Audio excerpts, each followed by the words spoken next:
It's Christmas time at the Lerner house, and 12-year-old Luke is working up the courage to make a move on his hot babysitter, Ashley. The night takes a turn for the worst when armed assailants break into the house, but something isn't right. The big reveal turns everything on its head and changes Ashley's life forever in the 2016 holiday home invasion thriller, Better Watch Out. I'm Connor Eyzaguirre. I'm Caleb Lejay. And this is Filmgazm.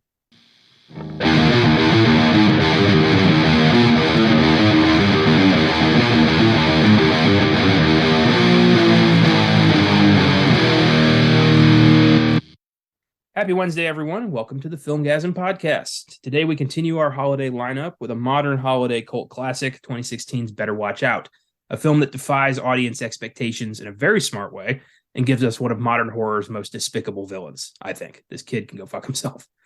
Caleb, have you seen this one before, or was this your first time with this one? No, this is my second time watching it. Okay.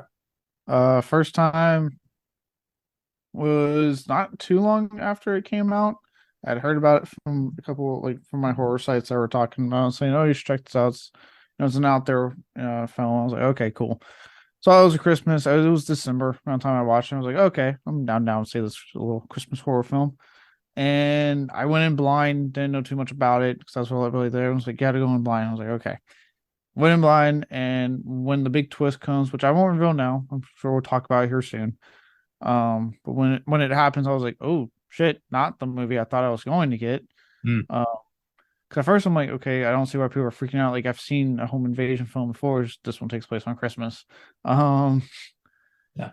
And once that twist happens, like, oh wow, okay, I haven't seen this before. This is different.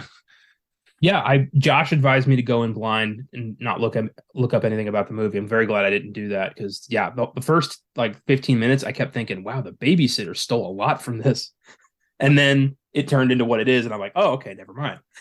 Because it is a very creative left turn that you don't expect the first time you're watching. It's like I was audibly shocked. I'm like, oh shit, what? And then it descends into hell. This crazy fucking kid. Very creative. I'm glad we decided to add this to our holiday lineup for this year. I thought we were starting to run out of Christmas themed horror films after we've done like Black Christmas and Gremlins and Silent Night, Deadly Night. It's like, what do we have left? But no, if you look, there's a whole plethora. I did. I looked, and now I know what we're doing next year. Like, we got plenty of fodder. We're gonna be fine. You got like not the Michael Caine one, the other one, Jack Frost. You have one that I look forward to doing one year, Christmas Evil. Oh yeah, we got that planned for next year. That's gonna be part of our lineup. I was gonna say this is actually a very solid little movie. Really good film. But yeah, there's plenty that exist. I just don't get talked about a lot. But luckily, places like Vinegar Syndrome or Error or any other boutique label you can think of finds them and puts them out to be reseen. So it's surprising how much actually does exist. Actually, speaking of Silent Night, Deadly Night, as you know, I own the first two. I just placed a pre-order on the set that includes the last three in the series. So I'm like, I have to see these films. Especially because fun fact for Silent Night, Deadly Night 5. Well, fun fact for the series: after 3, they have nothing to do with each other. Even 3, it's like a tenuous connection at best. But 5 is special because a lot of people actually consider it one of the better sequels. Like, it actually has some pretty favorable reviews. But also Mickey Rooney, who vehemently hated the first film and talked about how it was ruining Christmas and blah blah blah, and like was ardently against that movie, stars in part 5. Yeah, money talks. Especially if you're Mickey Rooney at that time. Yeah. A line from Night at the Museum just popped in my head when Mickey Rooney tells Ben Stiller, "You want the job or not, Snack Shack?" Anyway, we got plenty of Silent Night, Deadly Night to keep us warm in the winter. So yeah, we'll never run out of material to talk about at Christmas, which is nice. Yeah. I also love that both Jack Frosts came out pretty close to each other, and there were a lot of mix-ups at Blockbuster in '98. But look, honestly, the one that without Michael Caine, like the actual like killer Santa snowman one, it's cheesy, but it's so much fun. I was actually looking at getting the Vinegar Syndrome, but they went out of print, and I wasn't paying attention, so I'm kind of mad. I'm hoping it gets picked up by someone else, but I was looking to add that to my list of stuff. I'm glad that you and Josh have turned me on to competitive film shopping. It's actually quite fun. It's amazingly fun, It is. Yeah. especially if you have like a region free Blu-ray player, or for anyone who has a 4K player, um, and then you can get out, expand even more and be like, okay, let's look at stuff like Second Sight, 88 films, 101, all that stuff, and those guys, like I know, um, obviously Dark Sky announced that they're putting out 4K of Texas Chainsaw Massacre next year, which I fucking can't wait for. It's gonna go so nicely with my of one of TCM2. But I think Second Sight, the guys who did Dawn of the Dead, they announced theirs as well. So there's like now two competing ones. So it's like a matter of like which one looks nice, which one has the better. You know what I mean? Like it's entertaining. It's fun. Yeah, it is fun.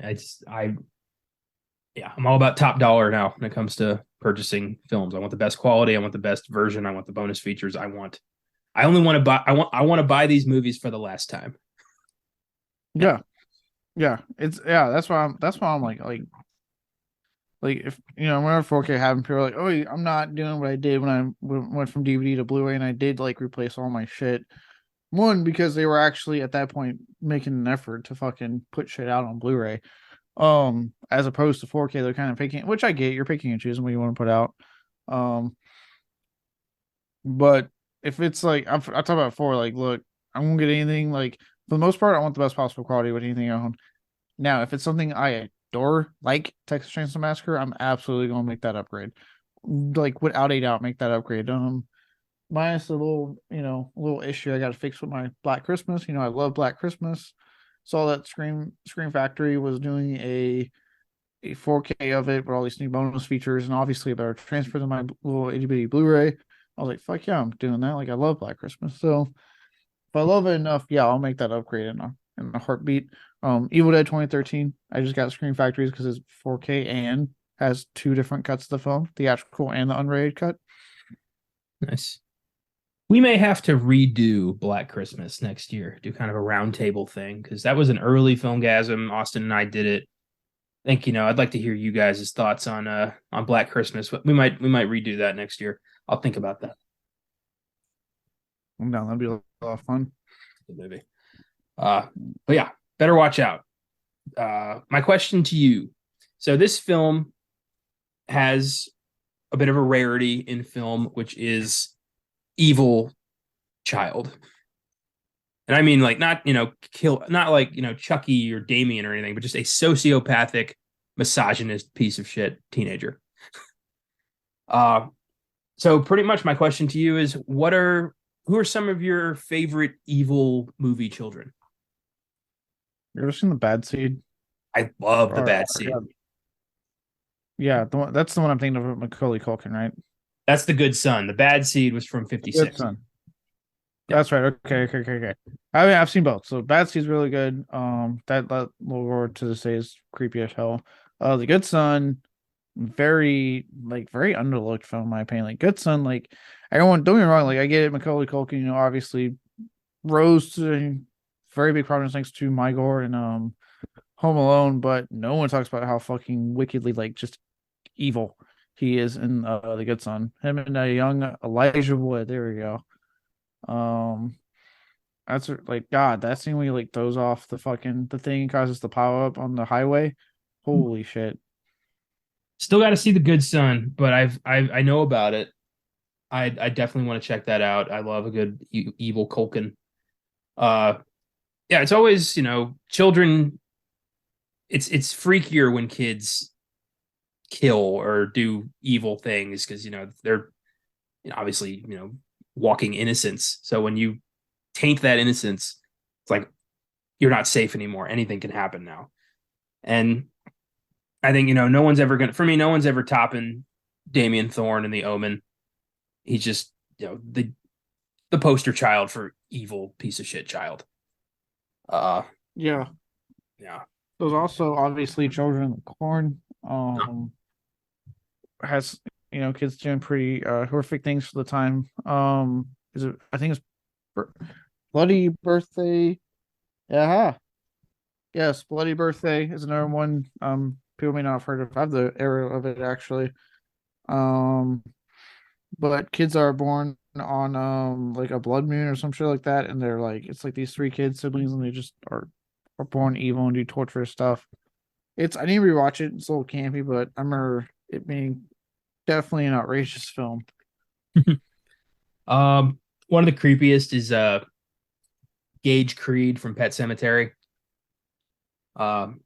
Just and that one's even like it's creepy because it's out of the kid's control. It's the horrible decision made by the father to resurrect flesh without soul, and that is just what happens at the end of that movie. I'm not the biggest fan of the Pet Cemetery films, any of them, but the end of the first film when Gage just goes on a rampage, I think they did that very well. That's very creepy. Yeah, no, I don't mind the first one. The remake, it's something. Um, yeah, the Gage to me, he's always been kind of like he's one of the gold standards. I won't say the gold standard, but like when you think of creepy kids, he's up there, obviously, because even at a young age, Michael Hughes just fucking crushed it as as a child doing evil things. And oh god, I still think about it, kind of gives me goosebumps sometimes, especially the whole like that's not nice when he gets like killed again at the end of the movie. I'm just like, just die, kid. Just die. This is the first time I think I watched film. I was like, please just kill the kid. Just let the kid die. I love the reveal in Sinister when you learn that the kids are the ones who've been killing the families on the orders of Bagul. Like that added a whole different level of creep to that movie that stayed with me. Yeah. Oh god. Um. Yeah, especially because like the 16 millimeter sequences are already creepy enough with how they film them. Then when you find that out, you're like, oh fuck me. Um. To an extent, you can kind of it's training it, but if you want to count the first season of Chucky, when it's established that he was always a killer, even as a kid, when he had the scene where like the robber comes in the house and like he hides with his mom in the closet, and then he ends up fucking willingly killing his mom. It's like, what the hell? Yeah, yeah, that was unnerving. Just knowing that evil was in Charles Lee Ray from day one. Um, One that stands out to me is I don't remember her name, but the zombie kid in Night of the Living Dead who stabs her mom to death with the spade. Oh yeah, and the music that plays at that time. Yeah, that still holds up. That is so freaky because it's not out of hunger like every other zombie in that movie. It's out of like rage. It's such an odd death in Yeah, a zombie movie. uh obviously I think another one that gets talked about a lot, the opening to Halloween with Michael Myers, Yeah. when it's revealed that was a kid that's just emotionless when they're just slaughtered his fucking sister. Let me Yeah. think about that and John Carpenter. Let me flip it. Um, how do you feel? Obviously, with a certain twist that happens in this film about when the few films that willingly show us a kid being killed. Does that make you uncomfortable at all? In Halloween Ends or in this? In this movie, but I'm thinking John Carpenter because of Assault on Precinct 13. When Oh he yeah. straight up just shows a kid die at the beginning of that movie, and you're like, holy shit, man. Yeah, that was it's I think it's It's different always when they rough to me. that is rough. It's in that because it's the catalyst for the whole movie, but it's also just so innocent. It's a little kid who wants ice cream and then just gets a bullet in the fucking head. And yeah, everyone just doesn't really know how to process that to the point where the guy attacks a gang and causes a whole bunch of other death. Assault on Precinct 13 is great. And yeah, it is. It's for me. I don't know why, but it's worse when they get like shot because it's such a violent death. Okay. Yeah, That's fair. I was wrong because I know we have like obviously moments because without spoiling it yet, a kid dies basically. yeah. Um, and really, I remember when I was watching this, I was like, honestly, the performance of said kid is what sells the moment. Because you're just like, I didn't realize like, oh God, don't do it. And then you like, I'm like, Yeah. it's It's always rough. Like, yeah, it's genuine. Like he's not even like, don't kill me. He's like, holy hell, you shot me. Like I'm shot. I'm dying. Like he's in, he's freaking out. Like it's very realistic. yeah, he even is saying like, I want to. You hear him say, I want to see like my mommy or something like that. He kind of starts doing the classic reverting because he's freaking out, and yeah, it's always interesting when like movies, the few films I know, obviously first Toxic Avenger has a over the top death scene with the kid at the beginning of the movie. It's always rough when movies go that, because obviously the going rule in films is don't kill the pet, don't kill the kid.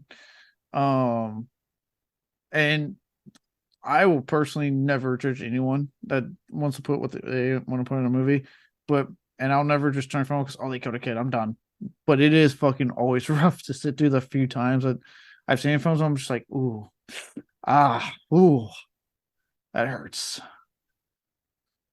There's very little in a movie that would make me be like, oh, I'm not gonna watch this anymore. Like I don't think that's ever happened, apart from like something being boring and me just kind of losing interest. But I'm thinking like of something shocking where I'm like, whoa, I can't do this anymore. No, if Like anything, I I'm sat like, through a oh, they're Serbian willing film. to do that. Then like, what else am I going to see here? Yeah, like I sat through a Serbian film, so it's fine. Yeah. See, I know what to expect with that, and I'm going to politely decline. Yeah, I saw far worse happen to. I saw something that would make as a child you would actually want death more than what happens to that kid in the movie at the end. Okay, we're going to talk about that when we're done recording. Um, yeah, I mentioned, I already mentioned Halloween Ends, so we might as well go there. The beginning of Halloween Ends, where that kid gets flung off the balcony. Oh yeah, yeah. And look, and what's funny is that kid was a shit. Even I had to like, oh my god. I was like, Even Michael Myers won't murder a child, or at yeah, least a baby. yeah. No, actually, that's why at first I was like, why does he say Halloween? I was like, oh yeah, the kid. Like, I'm always trying to mentally block that fucking travesty of a film for me. Um, uh, Fair enough. but yeah, dude, yeah, and what that camera did, what I loved was like the camera did not. I give honestly like filmmakers a little bit of props when they were like, we're not shying away.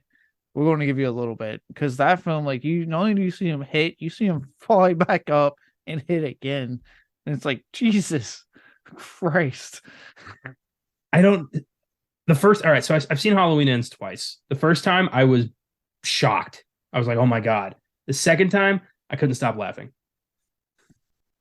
because that kid was a shit, and that was pretty fucking funny. Yeah, why would you stand at the door if the guy's clearly trying to get out of there? Why would you stand at the door, dude? Yeah, just earlier we saw him be like, "You're not a you're a shit babysitter. Now get me a fucking chocolate milk." And now it's haha, I got you. It's like, yeah, you kind of had this coming, kid. Yeah. Yeah, I The less I'm not shit dying kids on we that. have, the less shit human like adults we're gonna have. I think that's a valid criticism of society. I wish that were true. Oh, yeah. I don't. This, That's true though. yeah. Well, it's true some days. Yeah. Um, yeah. So Better Watch Out deals with killer kids and kids killing kids and kids filling up babysitters, and Mm. it goes to some dark places. Yeah, it definitely goes. And I mentioned before we recorded, I listened to some different podcasts. One I listened to, they were talking about this film, and the guests they had on it really just dug it, like fucking went on into this film, like just dug into it. She did not like it, and she was mentioning a lot of that stuff and how suppose I like, to an extent I get like this film is dealing with a lot of dark subject matter, all under the veneer of Christmas. Um so, and again, I'm not going down. I'm not. I don't like to downplay other people's opinions, especially when it comes to that kind of stuff. You have every right to obviously like that's what she took from it. That's what cool. I personally disagree. Just because to me this film isn't condoning any of that. If anything, it's kind of saying, showing you why this stuff is bad. and saying like it's not glorifying this kid in any way, shape, or form. It's showing you he's an absolute shit. He's a monster. He's a psychopath. Mm, Yeah. So weird if you yeah, just like if you just watch like if you watch it up to him just tying up the babysitter and you're like, oh, this is misogynist. I'm getting out of here. Well, you didn't finish the movie, so frankly, I don't care what you think. yeah. Finish the movie. But yeah, no. As far as like the kid part, like, yeah, it's definitely a common, not so common, but when they use it, horror has fun with it. The idea of killer kids, because it's like you said, it's kind of what we talked about with things like horror, other than like holidays, obviously not being sacred. Um, they want to make sure that everything you think is innocent and safe can also not be innocent and safe.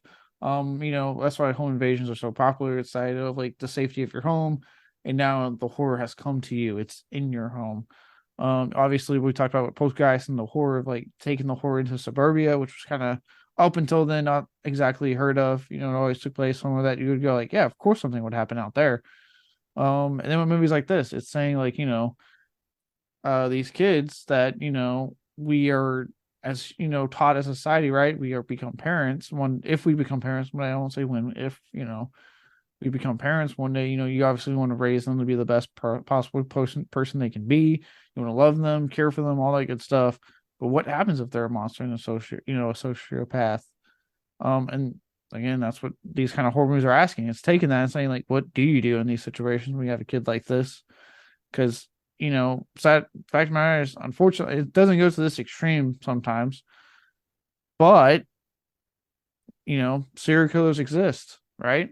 They were kids once, and sometimes they weren't exactly right as kids. So, unfortunate fact is, sometimes you deal with a future psychopath in your own house.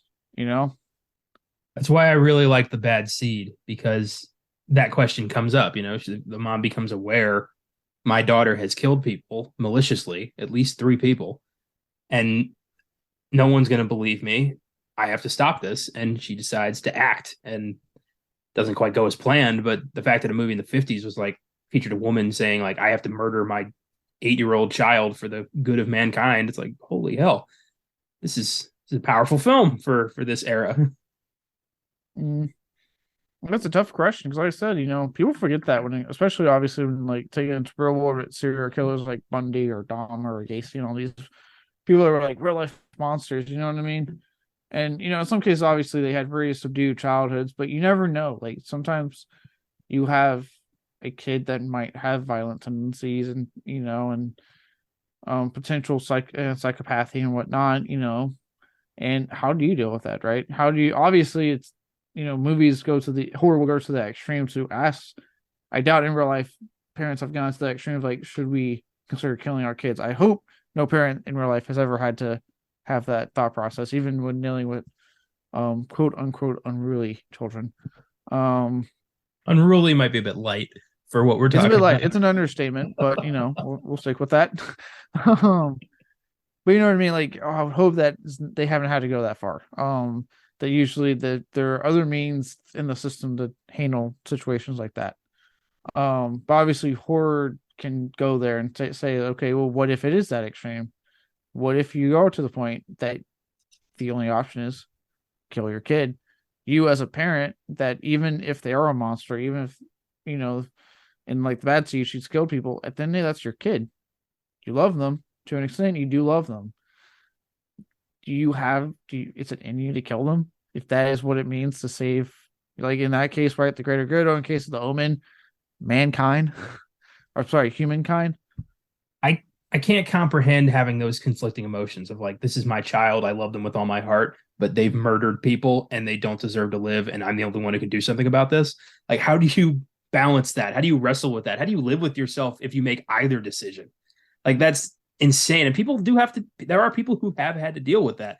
I don't think we know them, but like, parents of serial killers have to wrestle with the fact that they're, Dahmer's dad has to know that his son was Jeffrey Dahmer.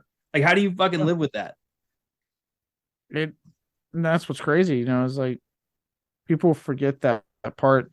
Um, is that at the end of the day, like, yeah, we get so enraptured by the monster per se that we forget that at the end of the day, they are human, right? They're human beings that had parents that had lives just like you and me, and that yeah, they're doing all the stuff that damages, but what happens to the family? You know what I mean? Like how do you as a parent wrap your head around that if it's your sibling? You know what I mean? How do you wrap your head around my brother, my sister, my son, daughter, whatever, murdered people like willingly, gleefully? Well, I often, I'm always fascinated by the whole, nature versus nurture debate. Like, are these people born monsters, or is a switch flipped by some event in their life? Is it abuse? Is it, impotence? Like, what creates absolute evil? It's a question we'll never really be able to answer because it's different for everybody. There are people who are born bad, but there's also like Bundy had an idyllic childhood, and then his girlfriend broke up with him in college, and he started murdering brunettes who looked like her. So like you never know really. It's actually I think it's scarier that we don't know. There's no way to pinpoint this shit. Yeah, it's terrifying. Mm. Yeah, the best you can do is just be a good parent and hope to God you're not raising the next Bundy. Yeah, just be a good parent. Get with the times. Don't be like one of those that are fighting against the ever changing horde, and just do your best for them. Yeah, hug your kids, support their decisions, treat them like human beings, and maybe it'll work out. You'll have a fighting chance at the very least. Jesus. Yeah. I only hope. That turned into a dark conversation. Thank you for that. All right, let's talk a bit about Better Watch Out. There's not a lot written about this because it wasn't that successful. So apparently when a movie's not that successful, everyone just forgets about it and walks away. That's what I'm learning on this podcast. Well, anytime you pick a Shudder film, I love Shudder, but it's like almost a consistent thing to try to get information. It's such a bitch. It really is. It's actually like I love doing the movies are usually really good, but the podcast becomes such fucking effort because I have to basically, stretch 5 minutes worth of material into an hour somehow. It's not easy. No. Now my issue sometimes when like my development hells on me on the bat or fucking scan. I'm like, what the fuck am I doing with this? Yeah, it's either a book written about how much of a fucked up production this was, or an anecdote because everyone wants to forget about it. Yeah. Either one sucks, right? And then a quick script, I get done with them in like 10 minutes, but then I have to really get creative of like, how do I stretch this out? Or hey, do I go ahead and get creative and we just do like a top 5 or some dumb shit? But then with the ones that are like a tome, takes me forever to write the script. Usually I'm sitting there for 30 minutes to an hour or even more. I remember The Dark Tower. It took me, I think, almost 2 hours to write that damn thing. But then the benefit is that I have a lot. I don't have to come up with anything. Once the development holds on, I just copy all the shit I wrote down. I'm done. Yeah, and I pretty much do the same format. I look on IMDb, I look on Wikipedia. If there's a documentary about the movie, I'll try to watch that. If I have the movie, I'll look at some bonus features if that's an option. But a lot of these, random streaming movies that weren't big hits, you gotta take what you can get. Yeah. So Better Watch Out was directed and co-written by Chris Peckover, whose previous film was 2010's Undocumented, a horror flick about illegal immigrants crossing the border who cross paths with a gang of sadists. And these are his only 2 films. And that sounded intriguing. The idea of, illegal immigrants getting captured by people who just want to torture them for fun. It's like probably not a pleasant film, but interesting. Yeah, one of these are his only 2 films. Hopefully he's working on something. It's taking a while. Well, this bombed so hard, it may have made studios lose interest in him as a filmmaker. Oh, well, that sucks. Nice. Yeah, sucks when that happens. Michael Bay can keep making movies, but promising horror directors here are cut off after 2 attempts. Like for every Terrifier 2 and Damien Leone, we get unfortunate cases like this. Yeah, we do. That's why I like to spotlight these films and be like, hey, this guy was here. He made this. It's pretty good. Check it out. I like to do Watch that. it. His cruise power shot people, so thanks. But at least watch this movie.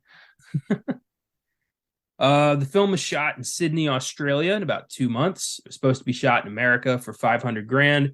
But then one of the producers like found out the guy was Australian. And he's like, Australian, I'm Australian. Let's do this in Australia. I'll give you $3 million.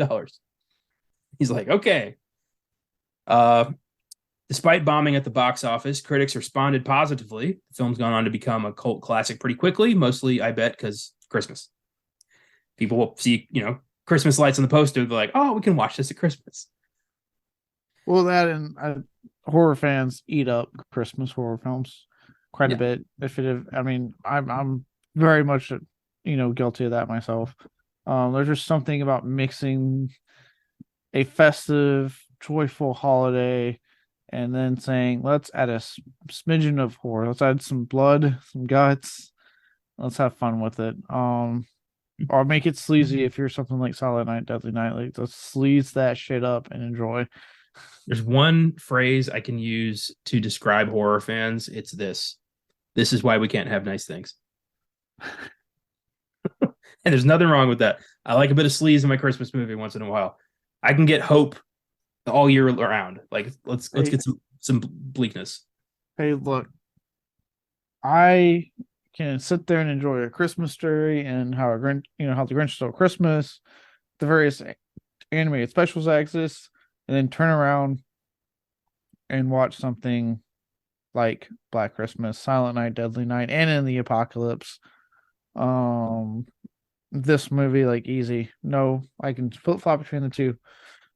Yeah, as can I. It's nice.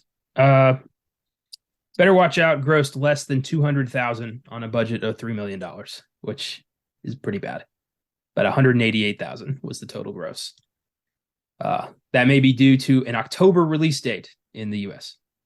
No one's watching a fucking Christmas movie in October. It blows my mind how many times studios do this.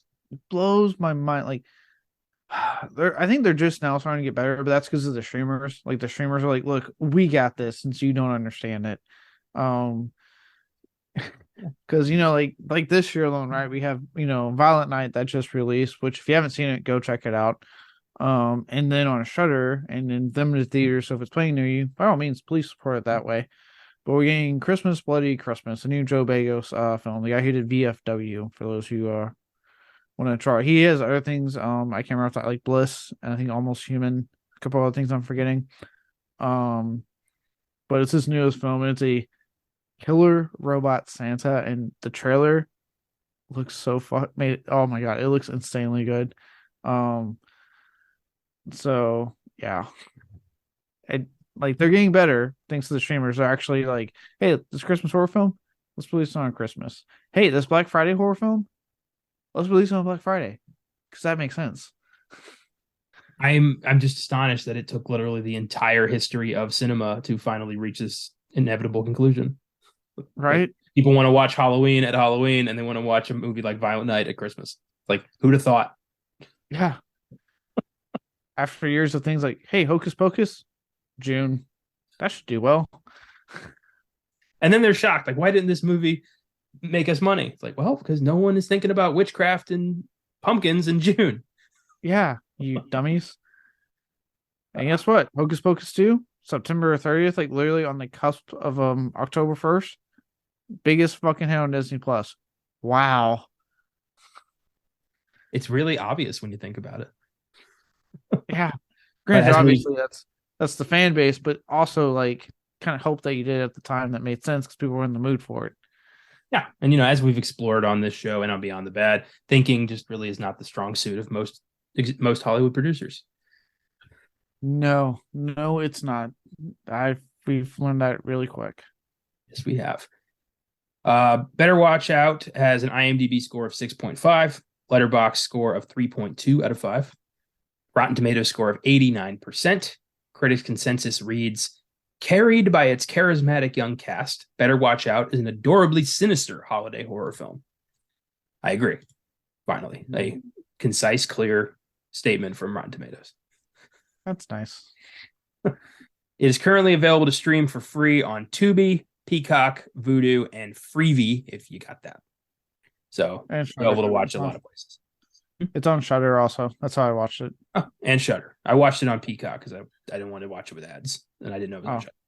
yeah. I'm pretty sure it's actually a Shudder exclusive, so Oh, well, good on them. That explains why there's fucking no information about this. yeah. Shudder being Shudder. Well, let's discuss the film. I I do want I as we're discussing film, yeah, the three leads that we're talking about, I actually put it in my notes. The three leads are the kid leads at least are phenomenal in this movie. Two of which were actually in the visit. I don't know if you caught that. Yeah, the babysitter and Garrett are Yeah. from the visit. Yeah. Yeah, they played brother and sister in the visit, and then they came back for this. Um, but yeah, they all three are like really, really good. And everyone else does a great job. Like, I mean, Patrick Warburton and Virginia Madsen were great to see. And I was like, oh hey, but I saw your video. I do agree. I would have liked more of them, but I'm just they I'm made a, their time worth it. they did. I'm just a massive Patrick Warburton fan. I think he's one of the funniest fuckers on earth. And I wanted more of him just being kind of a, sarcastic, probably not great dad. He was clearly tired of his wife. I love like, oh, why'd you take these down? I love when they're driving up and Virginia Madsen's complaining and he just goes, "Oh, they're just cunts." And she goes, "What?" He's like, "Nothing." he just he, the delivery on that was so perfect. He's just so tired of her shit, and he's just like, yep. Like when she tells him, "You really gonna wear that tie? Don't embarrass me." He's like taking it off, and then immediately pulls out another Christmas tie. Oh, I love this. They're just walking around with a box of ornaments, being like, it's okay to like gay things. Like just not even unprompted. And the wife just loves to complain about him. It's such a dysfunctional marriage, and I guess that's our explanation for why Luke is such a fucking monster. Yeah, it makes somewhat sense when you're like these parents. They kind of suck as parents and as husband and wife. So Luke's plan is he's gonna bang his babysitter, and he figures that's when we see him and Garrett just in the room like discussing like tonight's the night. All we gotta do is watch a scary movie, and it'll arouse her. That's all we gotta do. It's like what 12-year-old fantasies. Those are kids warped by their discovery of porn. Yep. I love he's like, it's Maxim. I know what girls want. God.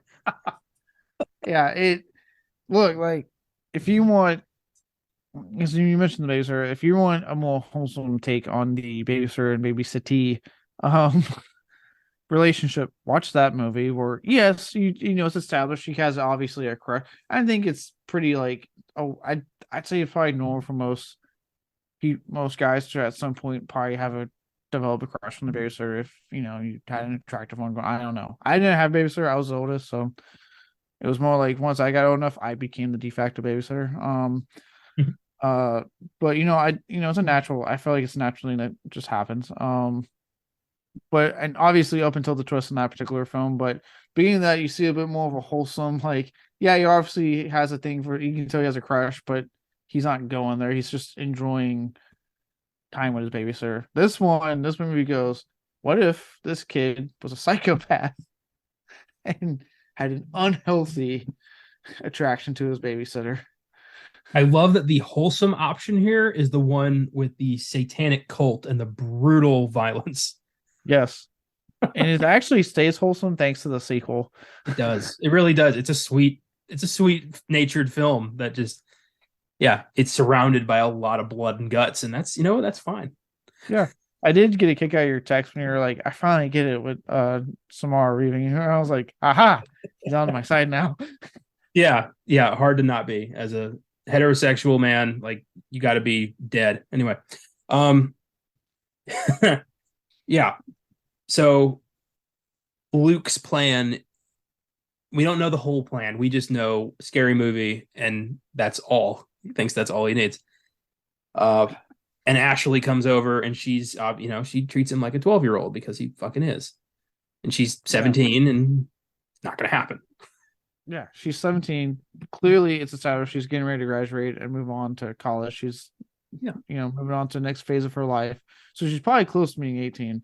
Um, and she's already established two dudes. One's an ex, one I think is current or about to be ex, or so. Yeah, it's current. That she's dealing with.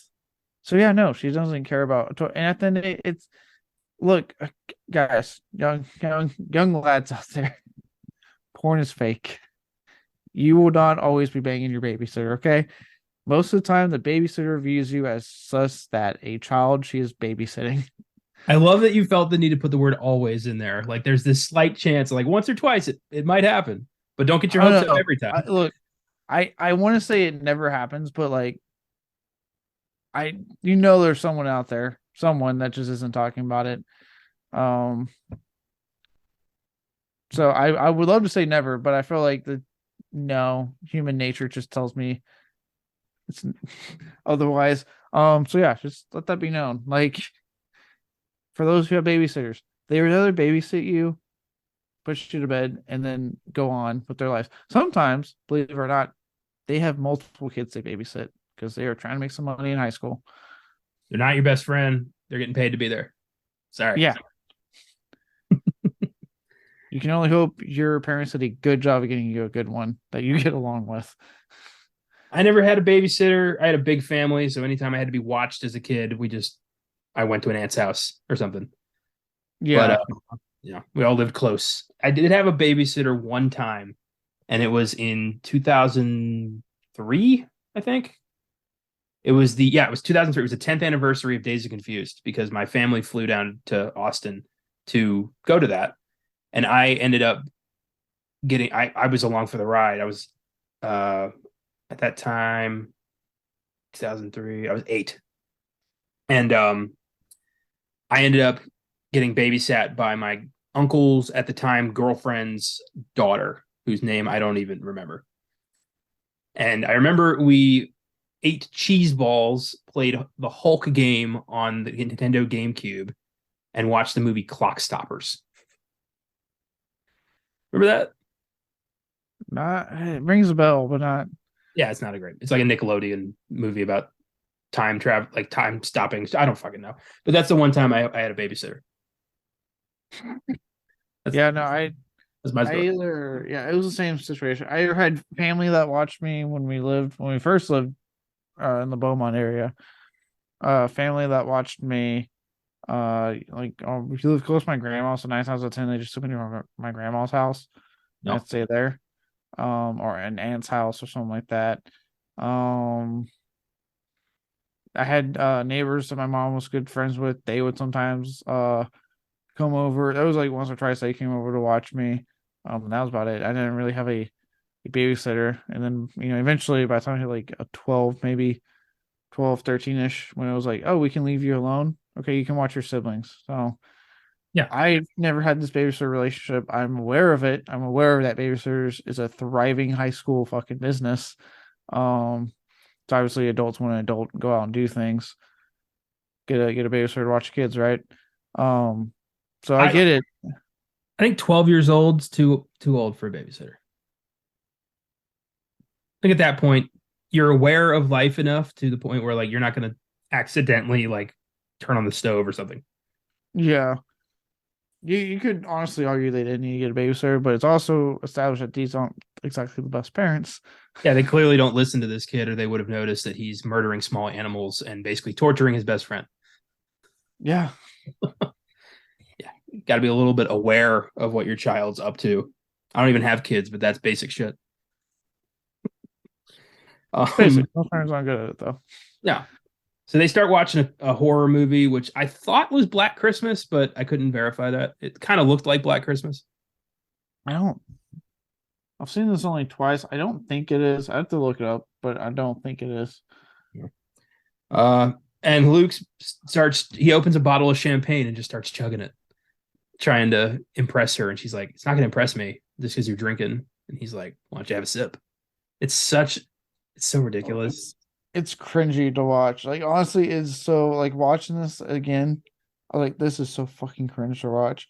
As someone who is about to turn 30 and has been legally drinking for a while now. Dear God, it's like, oh God. It just made me go back to when like I was young and like, oh, if I drink, I'll impress them. And it's like, no, you won't. You just end up looking like a blubbering idiot. Yeah. And that's what happens. Because she's just like, why are you doing this? And they go back and sit and watch the movie. Guy shows up with a pizza. Never explained where where that came from. The pizza. I took it as like he did call for the pizza and he was lying But why did he order one with mushrooms? to throw her off. Oh, okay. Touche. All right. I'll take it. Yeah. Yeah, everything about this, like from the pizza to like him trying to talk about like her fucking dating life and like the leaning in close. I'm just, like honestly, and again, obviously I get that lady's viewpoint, but I'm just watching it going, dude, this is so cringe. Like this is painful to watch. It's like, dude, stop hitting on your babysitter because it's awkward. She's not into it. Please stop. Please stop. She's fully aware of what you're doing, and she's really not giving off the vibe. Yeah, you are not subtle. Like, I kept waiting for the yawn and stretch, but it didn't happen.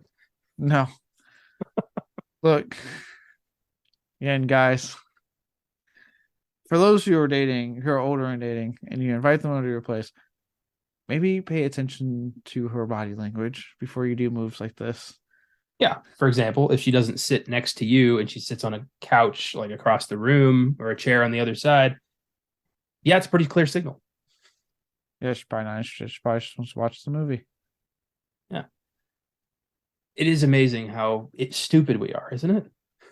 Like it really is amazing how the majority of, and mostly men do this shit, just misread signals so horrifically bad and create so many unnecessarily awkward situations that there is no coming back from. Yeah. The only way you can ever come back is really how you react after. Like if you're during like back off, you get the hint finally, you just back off and then like be like, hey, my bad. You can recover, but if you do obviously what he does in this movie, no, not recovering from that. So you're saying that if I really like a girl and she turns me down, I don't knock her down the stairs, tie her up, and murder her ex-boyfriend? Yeah, exactly. Okay, I'm gonna have to write that down. I don't want to forget that. Unreal. So yeah, he basically like, he tries to kiss her, jumps on her, and is like trying to make out with her, and she's like, whoa, okay. No, no, no, no. But she gets immediately distracted by something outside.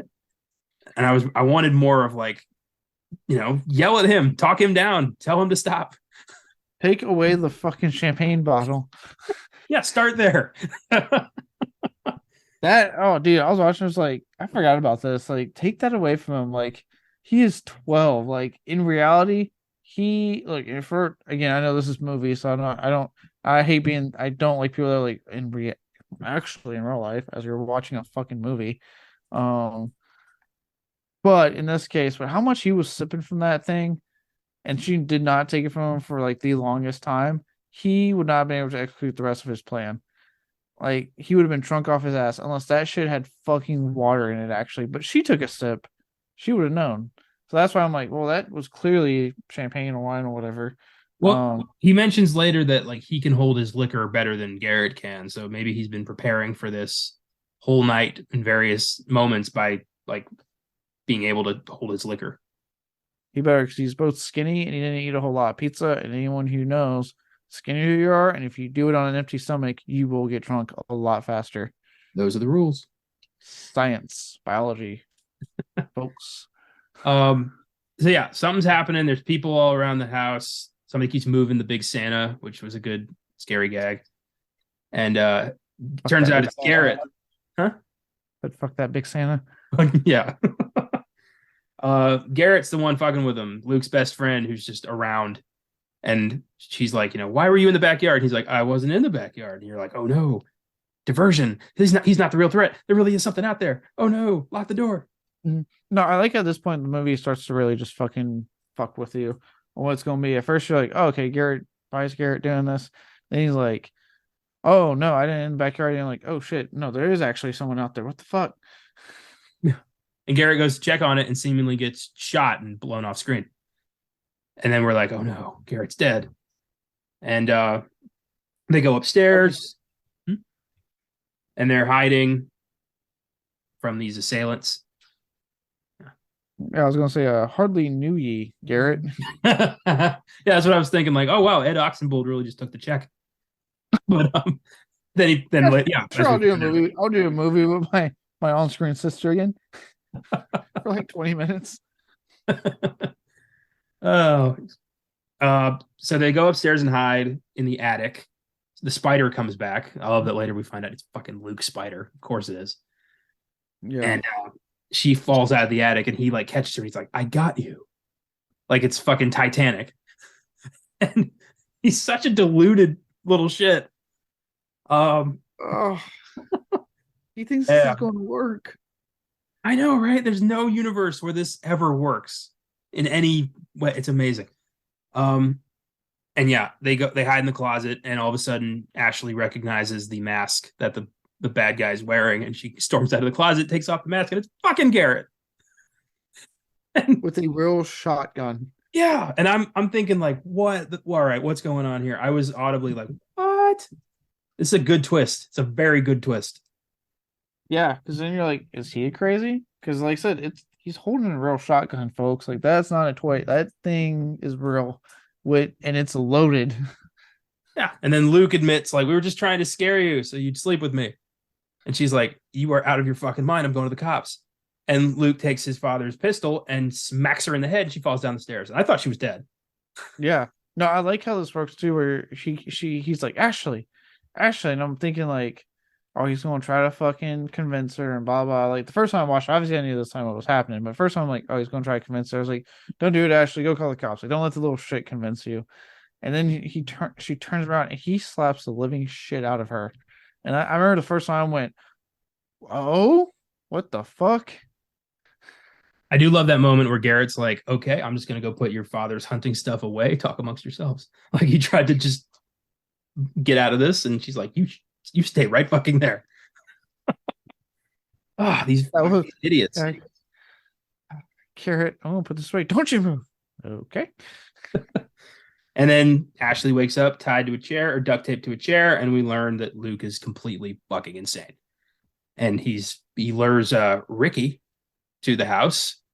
I love that bit when Ricky's trying to get in the house, and Luke's just like, she doesn't want to see you. Go away. And he's like, all right, will you give her these flowers? And he's like, slide him through the door. He opens the door. And Ricky's like, just get the fuck out of my way.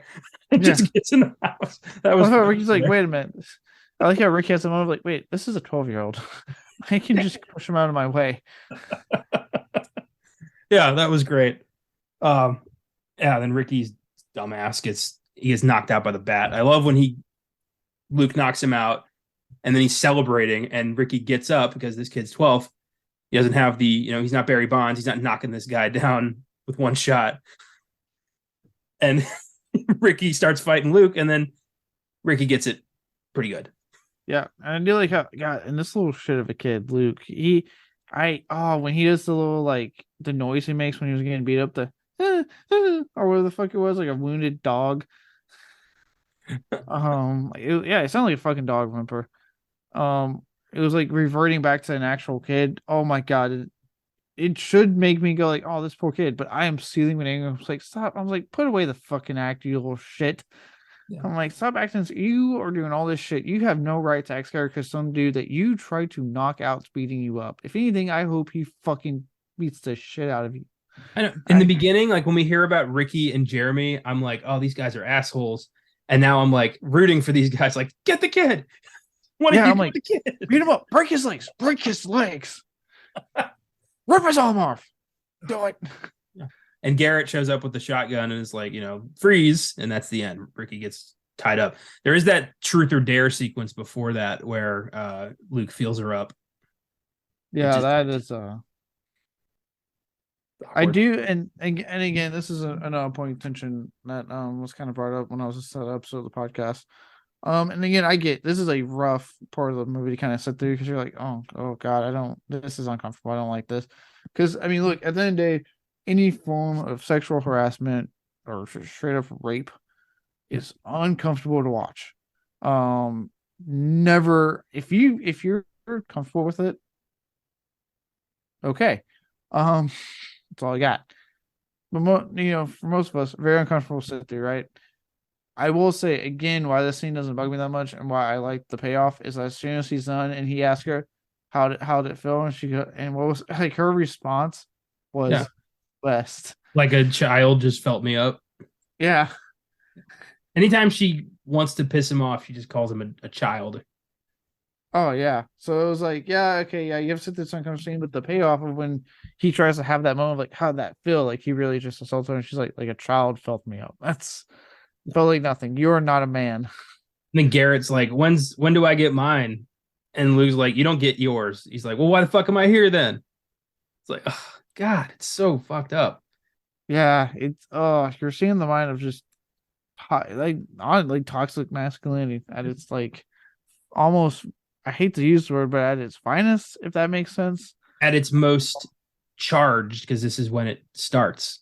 Yeah, it's hormonal teens like hitting puberty that like let's say you take away the murder aspects, it is clear that these would be the type to grow up and think like their shit doesn't stink, that women should bow down to like they would be those toxic masculine guys without a shadow of a doubt. Most so Luke with Garrett just groveling at his every fucking move. Yeah. Um, but that's like, again, if you take away the shit they're doing now and they were to grow up, this is literally saying like the extreme of it. And I think that's what this film does so well is it's saying, let's take the extreme of that and add it into like a fucking hormonal child.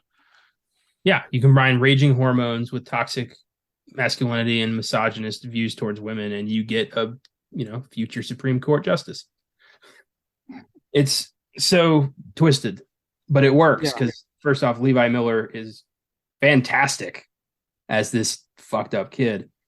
And you buy it. There's not a moment where you question his commitment to pulling this off. I thought he was going to try to rape her. Like I kept waiting for for it to go there. Oh yeah, it felt like it, but thank God we didn't go that far. Not that they don't go far in other places, but we didn't go there. Yeah, like when they test their paint can hypothesis on Ricky. That I was did crazy. Garrett's reaction then when he was like, "What are you doing?" Like, I didn't agree to this part. Ricky gets, yeah, it turns out Harry and Marv should be dead. So the paint can to the face does not just knock you down the stairs, it crushes your goddamn skull in. Yeah, I think fucked him up. I love that we didn't see anything but the paint explode and a trickle of red. I thought that was filmed beautifully. Yeah. It was like, yeah, it was a really well filmed shot that shows you like this is what actually happens in Home Alone. I've seen like there's been edits of people like doing realistic Home Alone injuries, and like in the second one when Marv takes a brick to the face, his head just caves in, and it's like that's it. Or like Harry getting his head on fire and he just catches fire and burns alive. It was creative. It was cool. Yeah, it like and look, this is not me downing Home Alone in here. I love the first two Home Alones, but for being in all reality, he killed those fucking guys. Yeah, a few times. They're great though. So after the paint can, Garrett suddenly starting to question his commitment to the cause because he didn't realize that there was going to be murder served tonight. He thought he was just in it for the sexual assault. Yeah, Garrett's not a good person. Let's make that clear. Yeah, let's make that. But neither one of these kids are, minus obviously the babysitter. She is good. Yeah, But she just wants to go to Pittsburgh.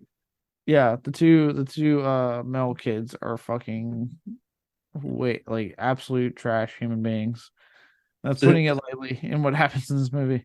True. The next phase of Luke's plan is call the X. Jeremy, the super douche, shows up and is psyching himself in the car. Like, yeah, fuck yeah, I'm ready. Yeah. Like, I hate people who do that.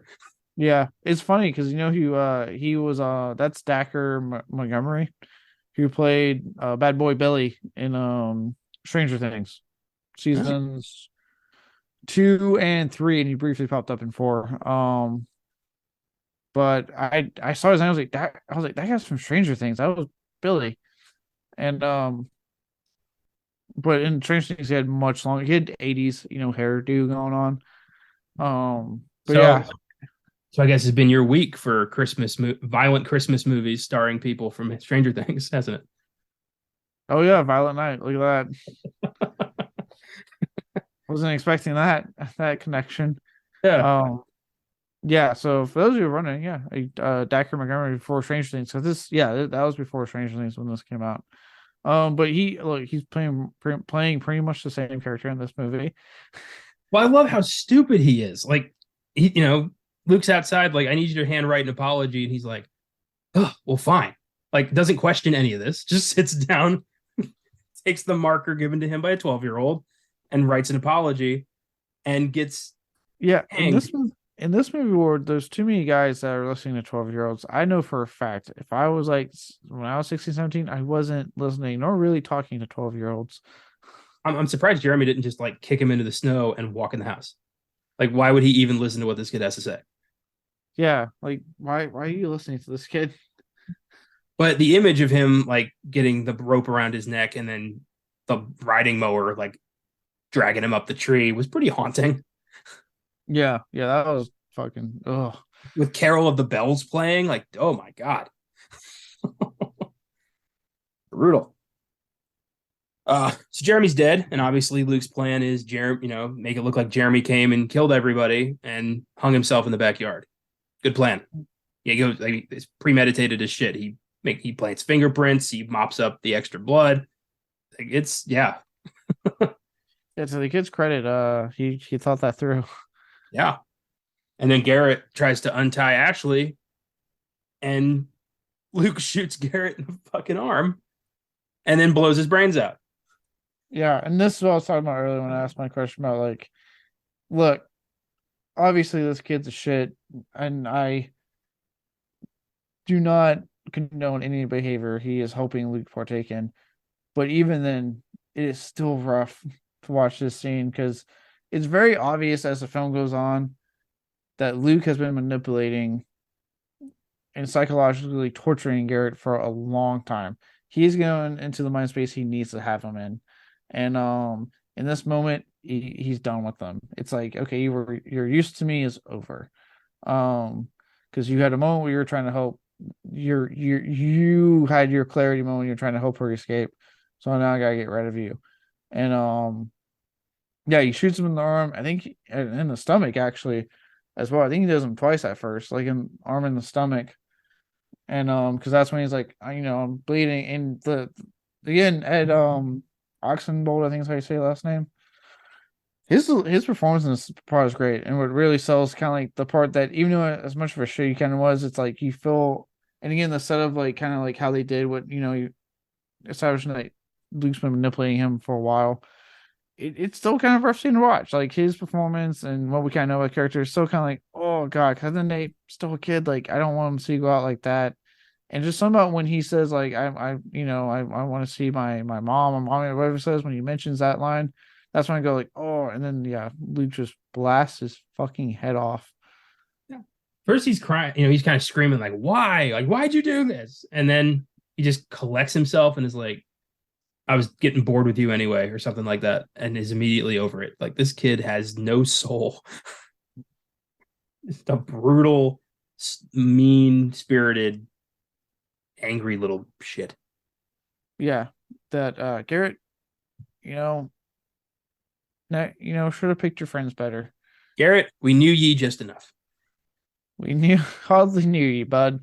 I know that you should have picked better friends in life.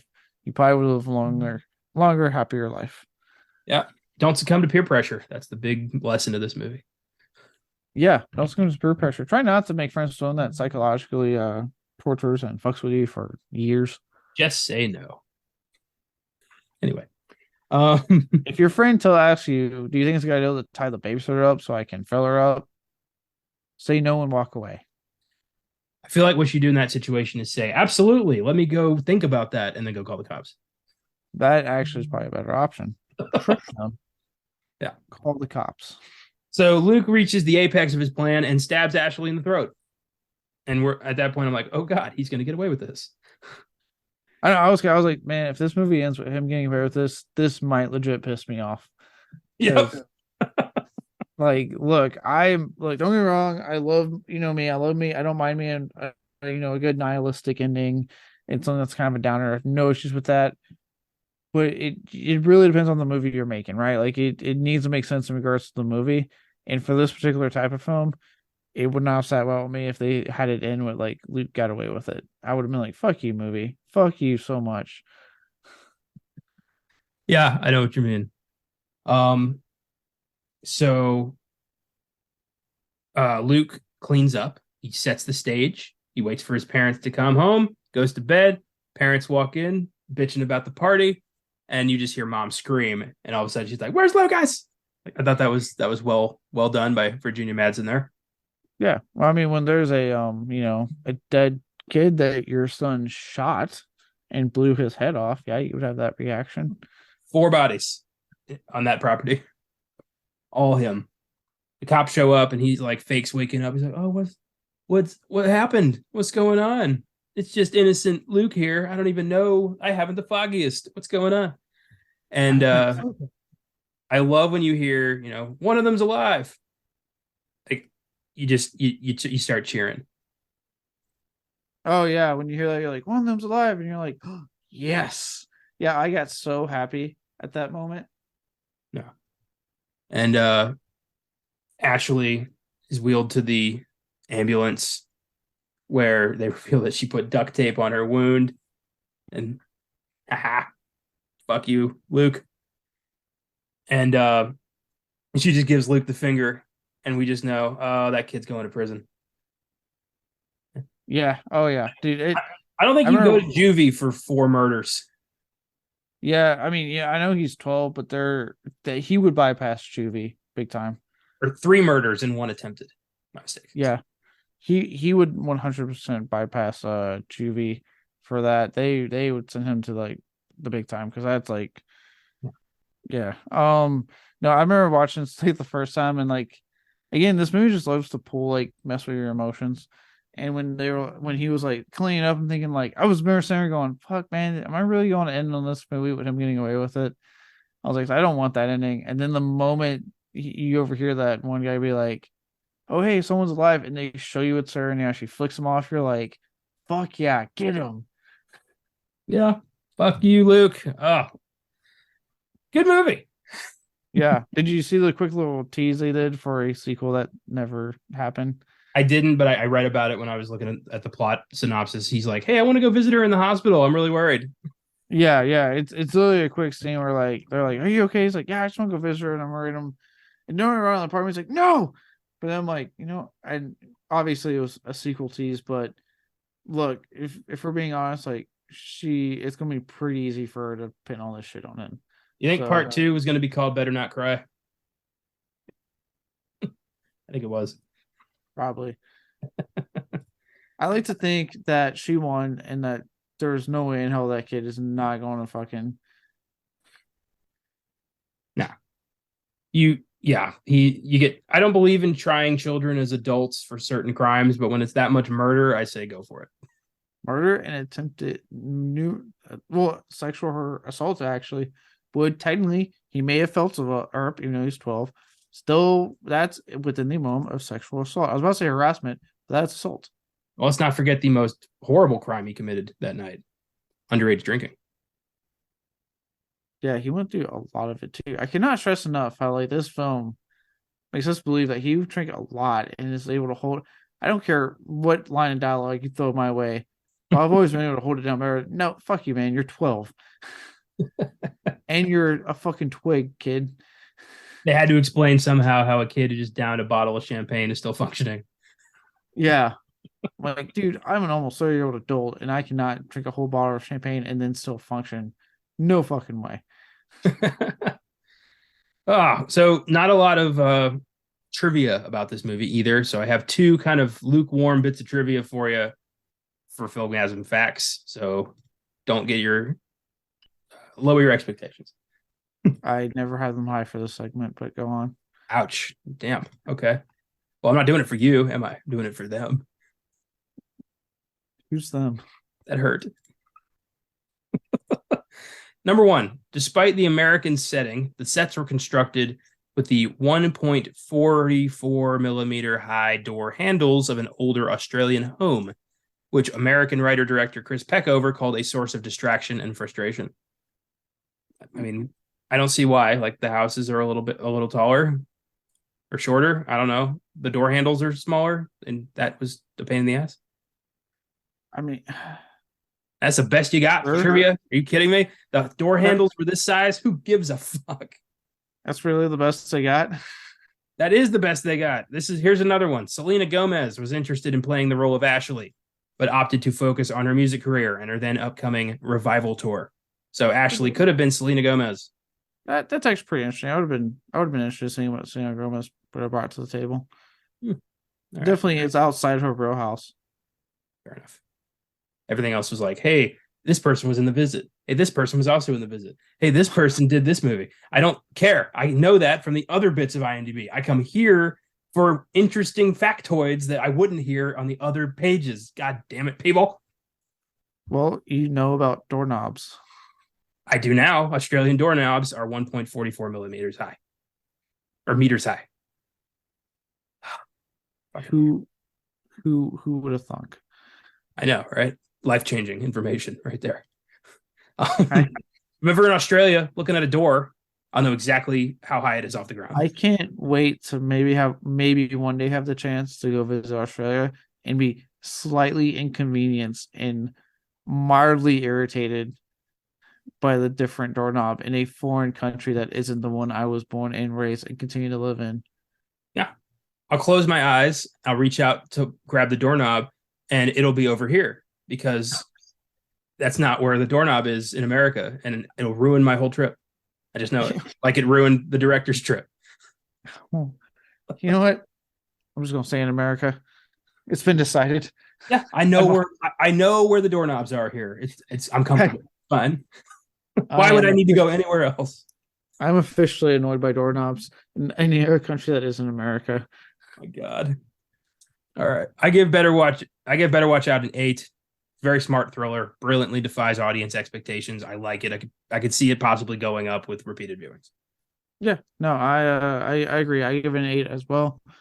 I like that it keeps playing with you, keeps you guessing. You don't really know what's going on. I talking about it now, obviously if I can definitely get where people would have feel a certain way political wise with some of the stuff this film represents, or at least brings to the table, obviously, to discuss. But I think I don't mind the message. I think it handles this messaging quite well. And it's just a lot of fun in a weird, demented sort of way. That's horror for you. It's a Christmas horror movie. If this was straight laced, I wouldn't like it. Very, very true. I want straight laced, I'll watch It's a Wonderful Life. If I want to get a little freaked out, I'll watch Better Watch Out. Thanks for listening, everybody. If you want to get a little nuts, we can get nuts. Yeah. Well, Batman. Love that. I'm seeing Batman Returns on the big screen next week. I'm very excited. Oh, nice. Yeah. It'll be fun. That's one of my favorite Christmas movies. So if you like our show, feel free to follow us on Facebook, Instagram, and Twitter at Filmgazm Productions. If you want to suggest films for us to check out, you can email us at filmgazm@gmail.com or send us a message through the socials. Check out our website, filmgazm.com, where we have reviews, articles, trailers of upcoming films, and every episode of all 5 of our shows. If you want to support the show through Anchor, you can click on Support This Podcast or your preferred provider. We appreciate any donations. Next week, we're continuing our Brendan Fraser Appreciation Week that begins on Oscar Sunday. Years after defeating the evil Imhotep, Rick O'Connell, his wife Evie, and their son Alex live comfortably in England. But when a cabal of Imhotep's worshippers resurrect him once again, the O'Connells must once again fight the ancient evil before he can take control of the army of Anubis, awaken the Scorpion King, and conquer the world in the 2001 sequel, The Mummy Returns. We're big fans of the first 2 Mummy movies. Can't wait to dive into this one next week. We know it's not holiday themed, but Brendan Fraser's big comeback film, The Whale, is getting a limited release this weekend, and we wanted to celebrate him on all of our shows. So it's all Mummy all week. We're excited. Yeah, and after what we'll get to, I'm doing what we're doing Beyond the Vat this week. I am looking forward to watching a Mummy film instead somehow. Anyway, so Yeah, I'm I mean, glad. hey, it's not returns. I don't care if it's like I get the CGI of the Rock is not exactly the greatest. Um, I love that on Brendan Fraser's GQ interview, he even admitted, like, yeah, it looks like crap, but we had fun. yeah, I'm say it's a fun movie. Like it's a fun sequel. Yeah, Returns may not have been critically acclaimed. It was highly successful. It deserves to be on this show, not on Beyond the Bad, where Tomb of the Dragon Emperor holds a special place. Yes. Yeah. Um, don't miss the Star Wars holiday special on Fridays Beyond the Bad, The Mummy on Oscar Sunday, and a new fake true stories centered around a league of their own and the origins of women's professional baseball that we just released this past Monday. In the meantime, I want to hammer this home. This is a message for all you 12 to 13-year-olds with an attractive babysitter. She's never going to fuck you. It's a hopeless dream. Give it up before you go down a road there's no way back from. Keep that in mind and keep watching movies.